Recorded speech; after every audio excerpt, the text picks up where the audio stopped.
আমরা করব। আমি উপদেষ্টা আছি, আমার সঙ্গে আরো অনেক সহকর্মী উপদেষ্টা আছে, অনেক সিনিয়র যারা আছে, তাদের সঙ্গে আমরা একত্র হয়ে প্রয়োজনে একদিন বসে নেতৃবৃন্দ যারা আছে তাদের সঙ্গে বসে আমরা কোথায় কি ভুল আছে এগুলো সংশোধন করে সংগঠনকে আমরা একত্র রাখতে চাই। সবাই একত্র রাখতে চাই। দুর্বল সংগঠন করে কোনো লাভ নাই। বাংলাদেশ জাতীয়তাবাদী দল বিএনপির মতো দলের ওয়ার্ড কমিটির একজন সদস্য হওয়ারও সার্থকতা আছে ভাইরা। কেন সার্থকতা আছে? এটা অনেক বড় দল, সাগরের মতো দল।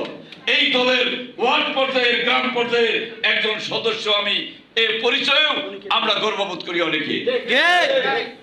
কাজেই সেই সংগঠনের আপনারা একজন এই নাগরিক প্রজন্ম দল, জাতীয়তাবাদী নাগরিক প্রজন্ম দল মানে জিয়ার আদর্শের বাইরে কেউ কিন্তু এই দল করতে পারবেন না।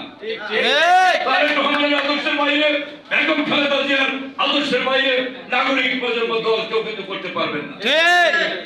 এই সংগঠন যারা করবেন সবাইকে জিয়ার আদর্শ বুকে ধারণ করে এই সংগঠনের নিয়ম নীতি মেনেই আপনাদের এই দলটা করতে হবে।